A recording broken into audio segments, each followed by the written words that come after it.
Well, good morning, everyone, and welcome to our session on fitting IT into the ERM puzzle. There's really no getting away from it, from the fact that IT really does permeate every critical function of our organizations these days. So IT risk inherently impacts each of those critical functions, and thereby the mission of our agencies and our organizations. And conversely, the critical risks identified in operations and functional areas should naturally appear on our CIO and CISO's radars. And really, as IT as that facilitator, really should be prioritizing those risk remediation efforts in terms of those risks from the business. The degree to which IT is integrated into an agency's ERM program, and that program has really matured with that fundamental IT piece to the puzzle, is really evident in the agency's enterprise risk posture and their ability to manage risk. So what we've been doing over the preceding weeks is looking at ERM and how IT fits into it from really two different vantage points, from the small agency and from a larger agency perspective. We have seen a lot of commonality, though we have seen some areas where there's unique challenges, opportunities, and approaches. So we hope that we can touch on some of those areas, looking at some of the challenges, some of the leading practices, prominent risks, and ultimately the value from a very mature IT-infused ERM program. We hope that this will be an interactive session. Looks like a cozy crowd, but hopefully some more folks will be joining us. There will be polling questions, so please have your phones out. Appreciate you putting in those questions. That'll obviously help us to gauge your level of knowledge and sort of experience with ERM and help to guide some of the conversation, as well as hopefully provide some insights on the areas that you're interested in and provide some advice for you to take back for your ERM programs and looking at that IT-infused approach. So without further ado, we have our two distinguished panelists here today. I'll start off with Catherine. So Catherine Gillis is the Deputy CFO for Budget and Acquisitions for the Federal Trade Commission. She oversees the ERM program along with budget and acquisition activities for the agency. She's worked in the federal government, and thank you for your service, for 31 years now. So she's, prior to FTC, she held several positions within the DoD, Corporations for National Community Services, GSA, Federal Housing Administration, and then also brings over 20 years of experience of financial management experience, specializing in financial operations, reporting, and of course ERM. And Catherine is a CPA and holds a master's degree in science in professional accounting. Shepard Brown is a senior accountant in NASA's CFO Quality Assurance Division. His focus is on ERM, as well as fraud risk management, payment integrity, and internal controls. Prior to joining NASA, similar to Catherine, has a lot of experience on the management consulting side as well, managing projects supporting NASA, HUD, Office of Justice Programs, VA, Architect of the Capitol, House of Representatives, U.S. Marshal Service, Patent and Trademark Office, and FEMA. And that's looking at strengthening controls, looking at improper payments, policies and procedures, and pre-audit activities. And Shepard has a Bachelor of Science degree in accounting with a PMP and SICA certifications. My name is Jason Gordon. I'm a director with CLA with over 20 years of experience in the federal government and private sector, both on the financial side, as well as probably leaning more in the IT arena. So with that said, I'm going to start things off with if you could please provide us with some of your experience and your story, and we'll ask Catherine if you could kick us off. What's sort of the genesis of your program and your experiences with ERM? Thank you, Jason. So 2 years ago, FTC embarked on its project to better integrate information technology into its ERM program. I think when we started out, it was very bumpy. We very lacking in many ways. IT wasn't even really considered as much in our as part of our program, and so we spent our first year just really just trying to enhance the control assessments over IT controls, and then gradually started incorporating some of the high-risk areas into into our assessment plans. And so we worked very, very closely with our program offices to determine kind of what the high-risk areas were for our programs, and then began developing or establishing our assessment plan based on some of those high-risk areas and how we thought IT could potentially impact or have influence on addressing or mitigating some of those high-risk areas. And so that's kind of where our adventure began, and we're still in the works of that, and just continuing to grow our relationships with our OCIO folks, and trying to make them a bigger piece in trying to mitigate or help us reduce our high-risk areas. Excellent. Thanks, Catherine. And I know, Shepard, you have given us some slides here. Could you give us a little bit about your story at NASA? Sure. Thank you, Jason. So here at NASA, we have developed this diagram here, which really just shows ERM in action throughout our agency. This is what we call the Unified Comprehensive Operational Risk Network, better known as the Unicorn, here at NASA. We took a look at our controls that were in place, as well as the mission directorates, the centers, and just some of those other organizations within our agency, and looked at the risks that were permeating there, and then looked at how those were flowing up into essentially where ERM truly happens, which is at our executive council levels. So at the top of the diagram there, what you see is where ERM truly happens, which are our councils. And then what you see at the bottom is things flowing up. NASA is an agency where risk really is just woven into the culture of what we do. So when we were tasked back in FY15 with looking at how to integrate the enterprise risk management program, it was trying to break down some of those silos that were there and that had been there for many, many years. Next slide. To do so, we started at the top of the agency, and we really established a really strong governance structure. To accomplish that, we met with the administrator of the agency just to kind of push out on the actual program itself, to get that executive buy-in from the top. And then we worked with the other offices throughout the agency, more from a collaborative standpoint, just to kind of do road shows to showcase what we're looking to do. One of those main offices that we met with first was the OCIO, actually. And, we worked with them on how to identify, track, monitor, and report out on their IT risk. Subsequently, they now have an IT risk program that they own and operate themselves that actually reports up through ERM as far as those enterprise risk. Excuse me. The next thing that we did was we established the ERM working group, which allowed us to look at those current risks as well as some of those emerging risks. IT definitely has a seat at the table for our working group. We also incorporated our fraud risk framework just to help identify and mitigate some of those potential fraud schemes. And then we also enhanced our control environment just to strengthen those IT controls. And then lastly, we just remain vigilant and resilient as we go throughout our ERM program.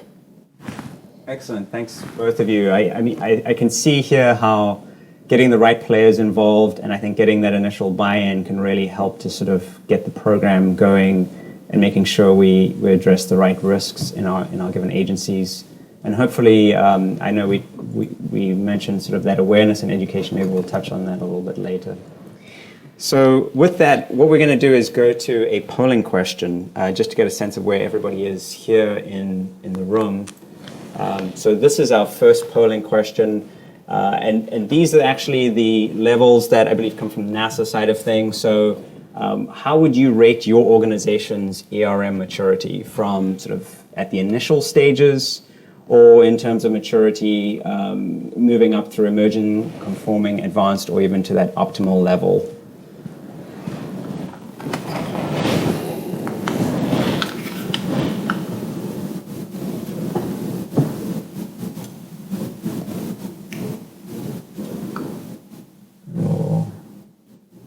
chance? I know we have a small group, would see at least where we fall or where we've seen potentially our clients fall.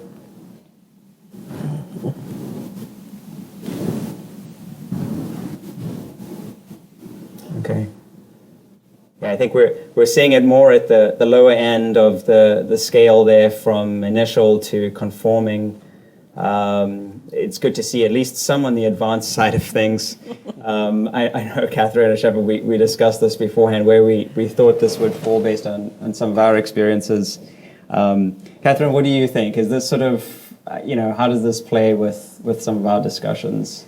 Yeah, I mean, I think it's wonderful to see, that some of the programs are more advanced than others. But I think overall, for us, it's just a constant juggling of, prioritizing our resources, and that tends to kind of take away from the program. A lot of our resources are dedicated to fulfilling financial statement audits, FSMA audits, and so the ERM kind of takes a back seat sometimes to those things, just to be able to fulfill the requirements. And so, not surprised that it's just a constant growing, and just not very surprised to see this. So. Right, absolutely. I know we spoke in some of our discussions as well about sort of that false sense of security. I think that there may be that tendency from management, I don't know, from leadership to say, we've got a clean audit, so everything's good. But obviously there's limited scope to these audits, and even a thorough audit, there are risks that fall outside. So, Shepard, what are your thoughts? Yeah, so I'd say from a large agency perspective, I mean, some large agencies, of course, have a really robust ERM program. They started out when the guidance first changed in AGANLT2022, and, it's been about 4 or 5, maybe 6 years now, of them kind of standing up a program. But, alternatively, we've seen some agencies, even larger agencies, that are still kind of getting their hands around their internal control program, which means that essentially their ERM program is kind of still up and running in that initial stage and somewhat conforming. So I'm not surprised to see that the majority of folks are conforming and below on the scale. One thing I'd say is, there are a lot of unfunded mandates out there when it comes to prioritization that really affect the way that the ERM program really stand up. Because quite frankly, there wasn't a lot of money that was given to agencies to do ERM, but there's funding for other mandates that supersede. So ERM is one of those unfunded mandates that, just may fall down the list of priorities, although it is a part of AGANLT2022. Absolutely, thank you. And I know we've mentioned as well in our discussions, this sort of, it's almost like a second job, right? I mean, Yes. Everybody's got their day job, and then, okay, we need to consider ERM as well. But unfortunately, I think, Catherine, you mentioned that might fall after hours or something like that. So it's not necessarily getting the kind of attention that it truly deserves. We're going to go to another quick polling question. And this really goes at sort of the heart of our topic here. So how does that IT piece fit into your organization's ERM puzzle? Is it really sort of at the center, maybe driving the ERM program, sort of as that facilitator? Or is it maybe more on the periphery of that puzzle? So we know that IT touches just about every functional area, but is it more sort of, from a tangential sort of perspective? Does it fits into the puzzle, but it doesn't quite fit with some of the other business or operational areas? Or is IT really just a separate puzzle on their own? Sort of, they do their thing, and they speak a different language, and they're left to their own sort of devices to handle their own risks. Let's see where we're seeing things.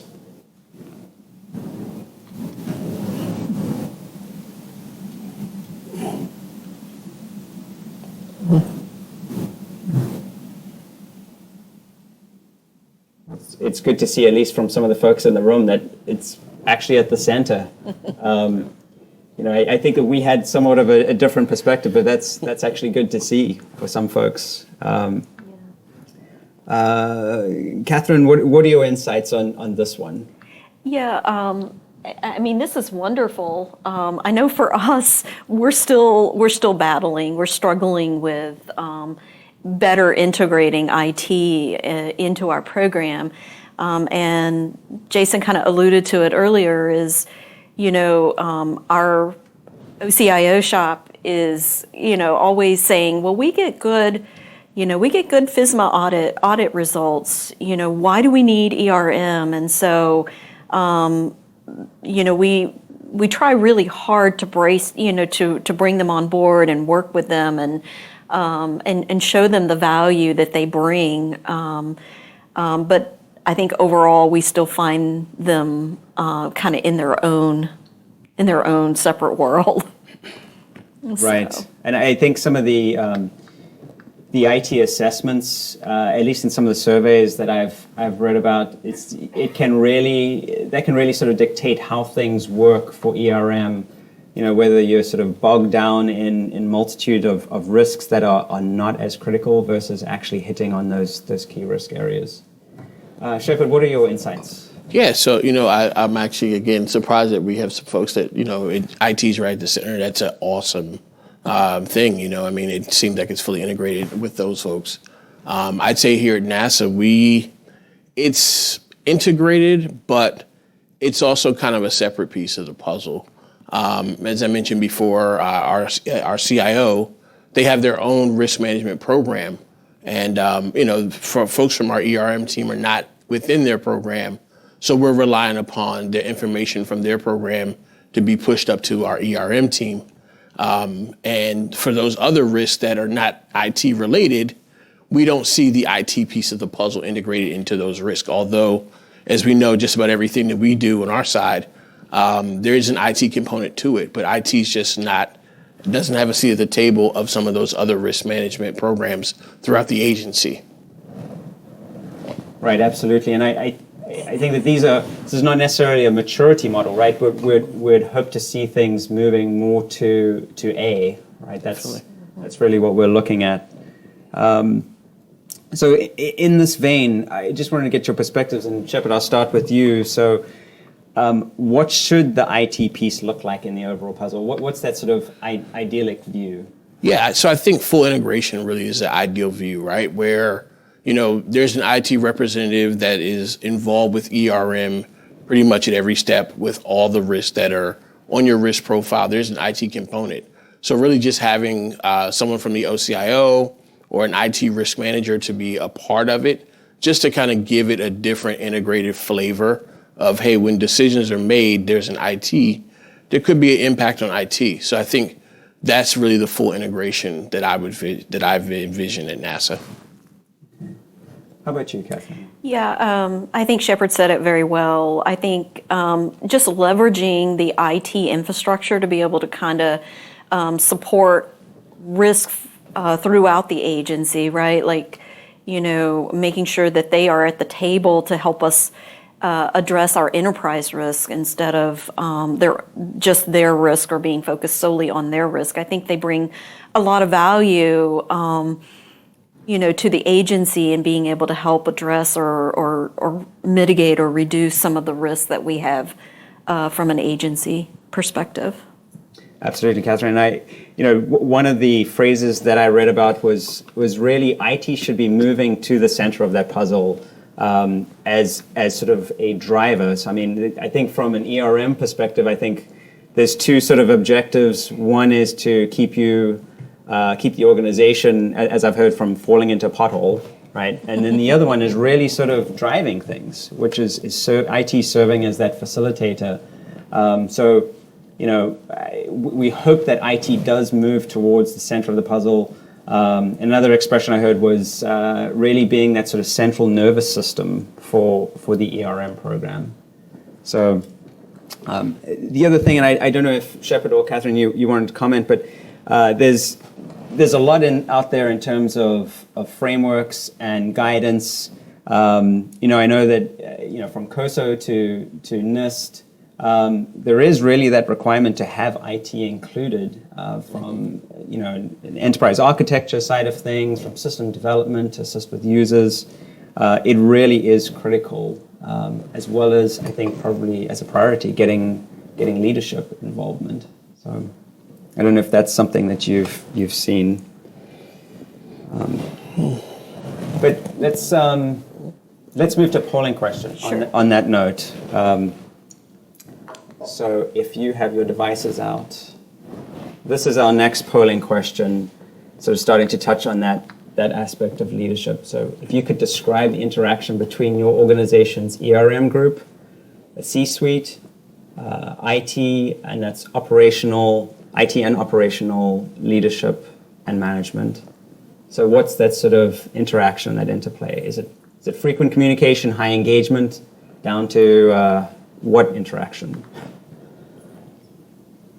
I think this has been a pretty good crowd. It seems like we've had some good responses, so let's see how things.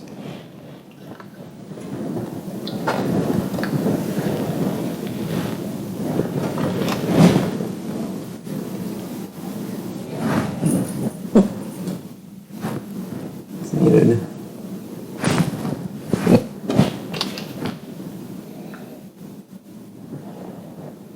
All right, well, we're getting, yep. Seems sort of average to low. Shepard, I guess I'll start off with you. Get your thoughts on this.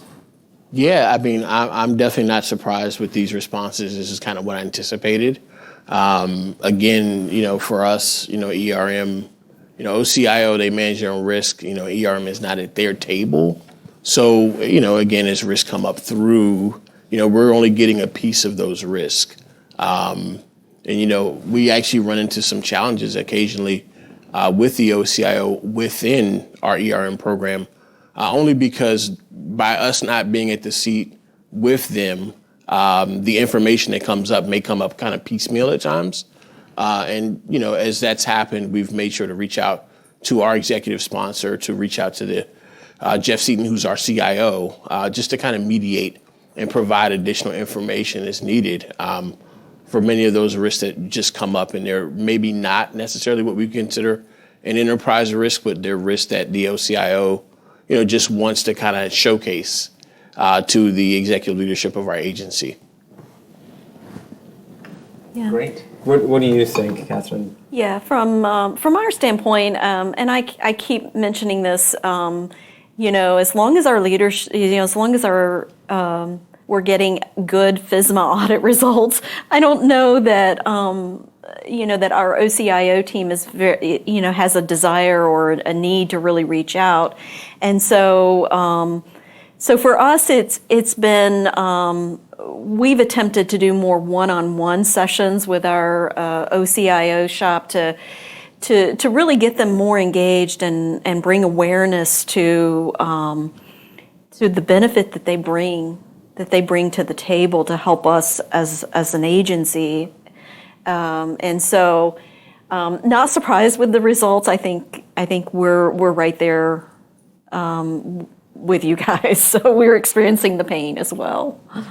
Absolutely. And a couple of the points that I picked up on when we were talking is, Shepard, I know you mentioned sort of that SES to SES reaching out. It seemed like a critical sort of component, and as Catherine mentioned, sort of in helping to drive that awareness. Definitely. I think the other piece of it that really helps out is our working group. IT is a part of our working group. So they're able to kind of bring those risks and kind of vet those risks within our working group. And then we do, similar to Catherine, we do have some one-on-ones with the OCIO just to discuss their risk and some of their emerging risk. But ultimately, whenever we do hit a roadblock, it's been, kind of a huge win for us to be able to reach out directly to the CIO and get him involved in our meetings. He takes risk extremely seriously. So it just helps our ERM program across the board as far as integration. Absolutely. So just a sort of a follow-up question. We're talking on the communication side of things, and I think that there are already sort of two levels. One is sort of at that leadership level, but the other one is sort of at that sort of foundational level, with some of the key stakeholders and management that are really in the weeds and running things day to day. So Catherine, I was just sort of wondering, how does the ERM program really help to facilitate those sort of discussions between IT and those functional areas?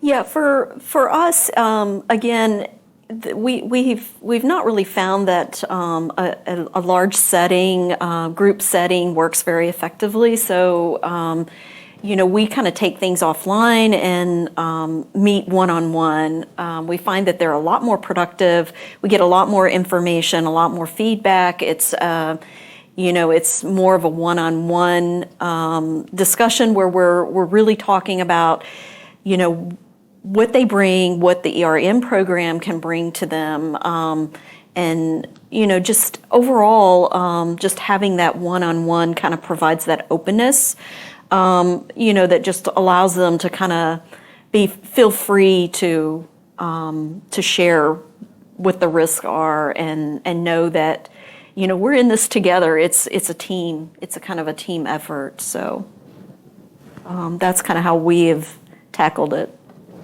Absolutely, and I think that's really helpful. I can only imagine that there is that hesitancy to bring up some of those key risks in more of an open forum. So I think that can certainly help. Shepard, what are your thoughts on the interaction? Yeah, so again, I think similarly to what Catherine mentioned, having those one-on-one discussions, has helped. I think ultimately having that top-down approach that we used when we first set out to start our ERM program, that's probably been the hugest thing that really helped us the most, I'd say. Only because whenever there are some roadblocks and things, we can always leak back to leadership, and leadership will help us kind of navigate those waters at times. So I think ultimately just kind of that dual approach of being able to have those one-on-ones, have those working groups, having leadership-to-leadership conversations has really helped us, with the communication as we integrate IT more so into our ERM program. Right, and I imagine almost from a practical side of things, again, with everybody having their day jobs, it's tough to get that prioritization, so that top-down emphasis, I think, can help to really drive the ERM program. I think one of the things we touched on as well was sort of, I think, airing dirty laundry. Shepard, I know you mentioned, for example, that there are folks on either side of the table, and I think, Catherine, you had that same sort of experience where there are some that sort of just don't want to give out what their risks are because there could be a potentially a bad viewpoint or bad perspective of how they're running their programs. And then there are others, Shepard, you were saying that there were folks that are looking for funding, right? Definitely.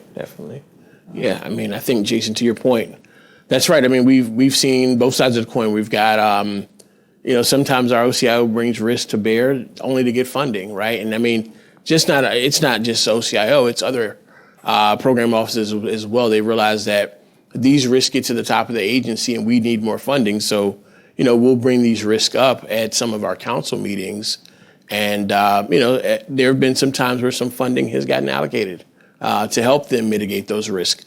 But conversely, to your point, there's also that challenge of not wanting to kind of air your dirty laundry in front of leadership, top-level leadership of the agency, because realistically, that's your job, is to kind of manage those risks.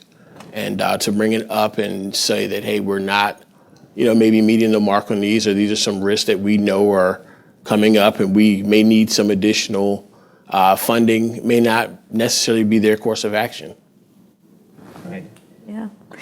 I think we've had similar experience. From our side, some of the concern is that there might be an overreaction to the risk, right?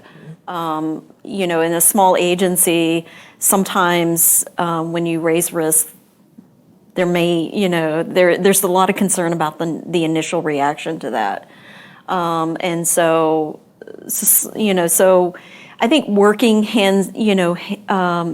one-on-one with folks to kind of really understand what they think their risks are and how we should be presenting it to management or leadership has been quite successful for us in making sure that it's getting the desired attention. And of course, some of the risks that have been brought forward, has resulted in some funding and providing resources to deal with that. So it's, it does have that other perspective as well. Right, absolutely. And I know I picked up from our discussions is that, I think leadership involvement has been so key from at least from I know from both sides.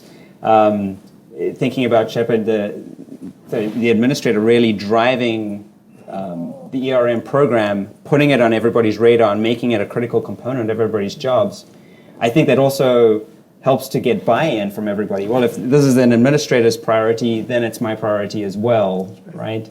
As well as identifying those key stakeholders. I think by the same token, Catherine, I think your relationship with being in the CFO shop and the critical relationships that you have with leadership there has really helped to identify those key players and that sort of more intimate, smaller agency as you really recognize who the key players are and you can actually reach out to them in that kind of setting. Yeah, I think, for us as a small agency, we have that direct connection to our leadership. I think it's a little easier to get our risk in front of our leadership and to give it the attention that it needs. So from that perspective, having those relationships with the leadership and just having that direct connection has been really super helpful for us. Absolutely. Thanks, Catherine. So with that, we're going to jump to our next polling question. I think we've sort of touched on this, but where does your ERM program sit within your organization? Does it sit in OCFO or the Office of Finance, with the CIO? Is it at the COO level, headquarters? Or is it a direct report to the administrator or the agency head or something else? Where does ERM fit in your organizations?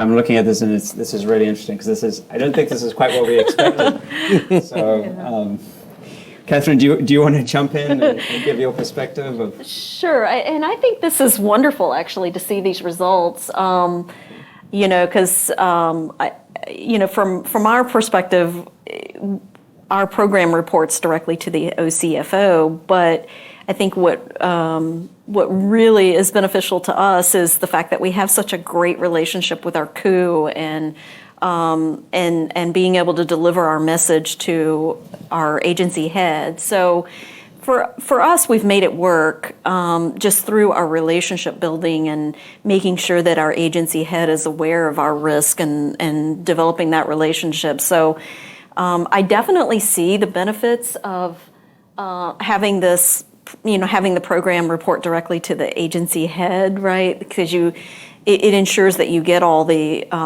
you're addressing all the risk from an agency perspective. But I think we've tried to make that work, and it's a lot. I think it's based on our relationship building that we have with the programs as well as our upper management or leadership for the agency. So absolutely. So, I mean, it seems to make sense for FTC, and I think everything's going to be, it could be different, right? There's no necessarily right answer. Correct. Yeah. Shepard, what about you? Yeah, so I agree. This is interesting. So at NASA, I'll explain it this way. We are, as the ERM team, we are in the OCFO, but we don't do the work on behalf of the OCFO. We actually do the work on behalf of the administrator. So it's been delegated down to our team initially because, it was a part of AGANLT2022, so it just kind of made sense that the OCFO kind of owned ERM. But as far as the ultimate leader and kind of responsible official, it really is the administrator, to the point where we have, I guess, monthly or bi-monthly tag-ups with the deputy administrator, just to discuss the ERM program and kind of the risks that are coming up that we're seeing And then we also present out at council meetings on a monthly basis to discuss those risks. And then we'll also bring some of our risk owners to those council meetings just to present on their risk, just to give more of a deep dive perspective. So I can definitely see where it kind of falls between the administrator as well as the OCFO. Yeah, I mean, I think that's good to see. Especially on D, I think there's a lot of clout behind an administrator agency head putting their backing behind the ERM program. So on a related note, again, another quick polling question.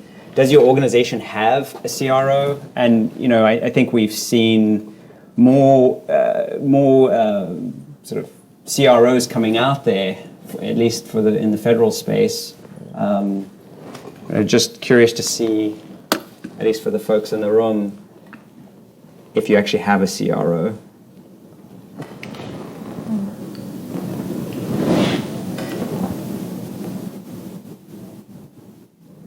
I think that's sort of what we anticipated, is falling somewhat in the middle, not quite there yet, maybe more on the no side of things. Let me see. So, Catherine, maybe we could start off with you. I know Shepard's going to take on this. So, yeah, I think this is great that agencies have taken on assigning this to a chief risk officer and the reporting to the head. I think that really says a lot about your the seriousness of the program. I would say for FTC, I mentioned earlier that it's just we've been able to make it work without a CRO simply because of the close relationship that we've been able to kind of keep or maintain with our leadership. But the CFO in our case has been the designated. They've been designated to run this program, and so we have myself who administers the ERM program and has kind of taken on that role as the CRO, even though it's not a formal title. So we've just tried to make that work. Right, and I think every agency is unique, right? That like you said, that relationship works. You can get risks in front of leadership, and they can get the attention that they need. I think it's sort of tailored by agency. Shepard, what about you? Yeah, so at NASA, it's pretty interesting. Our associate administrator really, I guess, kind of serves as a CRO, although that's not his title. He would kind of see himself as that if you were to ask him. But then ultimately he delegates that duty down because he's got many of other duties. So he delegates that down to the head of our quality assurance division, my direct lead, Frank Peterson. And he kind of serves as a pseudo CRO, but it's more so from an ERM perspective. The associate administrator really looks at the program and project risk, where we really look more so at the enterprise risk, more so from an operational standpoint. So it's more of a hybrid approach, and we don't necessarily use the title CRO because, risk has been done at NASA for so long, and it would be kind of tough for us just to name one person as being CRO and being, kind of in charge of all of the risks throughout the agency. We've got risk managers that, work in pretty much every program office that we have. Absolutely. Just a quick follow-up question. Are there actually IT resources, and I think I know the answer for some of these, right? Are there actually IT resources that are dedicated to serve as the POC and sort of liaison with the ERM program with other functional areas? Do you have those kind of folks at FTC? Yeah, actually, we do have folks who are designated IT folks who are designated to help us on the ERM program, and that's really been a learning, I think, a learning experience because those are the same folks who are dealing with the FSMA audit and responding to those requirements, and so. It's been a little bit of a learning curve for them, to really understand how they can benefit this program and help us mature this program because, their thought is this is just another audit, and it really isn't. It's not intended to be that way. So I think just bringing awareness to how we could work and partner together to really mature the program has been a real lessons learned for us. Absolutely. And any dedicated IT folks? Yes. So there are a couple who are a part of our working group per se, and they own the IT risk that we do have at the agency from an enterprise perspective. But ultimately, in speaking with one of them recently, they were like, hey, I don't mind helping you out, but this is something I kind of have to do after work because of all the other work that they have to do. So it just kind of tells you where ERM is kind of prioritized within their daily responsibilities. Absolutely. So I think we'd be remiss if we didn't talk about value of the ERM program. And Shepard, maybe I'll start with you. I think we often see IT as that sort of, the folks that keep things running, but they're not necessarily integrated and a business driver. What are your thoughts on sort of the value of IT and ERM? Yeah, that's kind of that $1 million question, right? Is, how are we going to continue to get IT integrated into ERM for us? And I think, as you mentioned, they are integrated in everything that we do, but we don't necessarily have them integrated through all of our enterprise risk. So for us, that's one of our challenges. I know that we're going to be working on over the next year plus some, just to kind of see how we can maybe increase some resources as far as staffing to get those dedicated risk managers to really support our ERM team. Absolutely. Catherine, what are your thoughts? I know there's some potential opportunities that can come from really having IT integrated.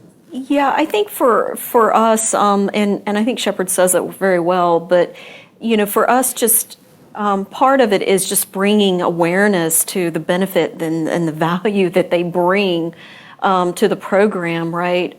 So, for us, it's going to be more of that one-on-one and just really encouraging them to be a bigger part of our risk and addressing our risk and the value that they can bring to mitigating and helping us come up with a strategy to help reduce and mitigate risk. Right, and I know we spoke about IT is not necessarily, and it may be seen by that with some of these functional areas as sort of addressing an isolated specific risk, whereas it really should be seen as how can it drive the business and maybe look forward to sort of developing those solutions. And I think that IT being sort of widespread can offer some of those unique solutions. Yeah. The other thing you touched on quickly there, Catherine, was return on investment, and I think I'm sure you've had some experience with a lot of these functional areas asking the question, the five-finger question, what's in it for me? Yes. Yeah. And I think providing some of those solutions to help them drive their business versus just risk. Yeah.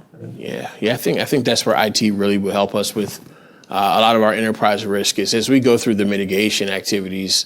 There could be systems and IT solutions that can really help us as we look at those mitigation activities and kind of help start to clear some of those enterprise risks that we have. But until we can get them integrated into each one of our risks, we don't know what that looks like. Absolutely. Last quick question, maybe I'll open it up to the audience as well in the last few minutes. Probably what's on most people's minds is, since you're involved in the ERM programs, what is the greatest risk that you guys, what keeps you up at night, or what should, leadership be kept up with that IT slant? What are your thoughts, Catherine? Yeah, I think cybersecurity obviously is up there for sure for a lot of us. But I would say, kind of more of the emerging risk that we're seeing and experiencing is kind of around the supply chain. And as we prepare, to come back in a hybrid setting potentially, just making sure that our staff or our workforce has all the IT tools that they need. I think we're starting to see some of the impacts of our current supply chain and the impact it's having on our ability to provide what our staff needs to come back. Right. Absolutely. What about you, Shepard? Yeah, I mean, for us, cybersecurity definitely is number one as well. But, you know, to Catherine's point, as far as an emerging risk, I'd say for us it's more of an aging IT infrastructure. You know, NASA has a backlog of projects from an IT perspective, and we're just looking at how we're going to tackle those and also how it affects our IT infrastructure as a whole. Absolutely. Good. I looked, I know we're sort of coming up on time. We've only got a couple of minutes. I didn't see any questions on the engage portion of your, for NLT. Does anybody in the audience have any specific questions they may want to ask while we have our panelists here? No? All right. That's all right. Well, thank you very much for attending our session. I hope you enjoyed it and learned a little bit from some of the experiences. Thank you again, Catherine and Shepard. Really appreciate you having you here and learning from you. Thank you. Thank you. Thank you very much.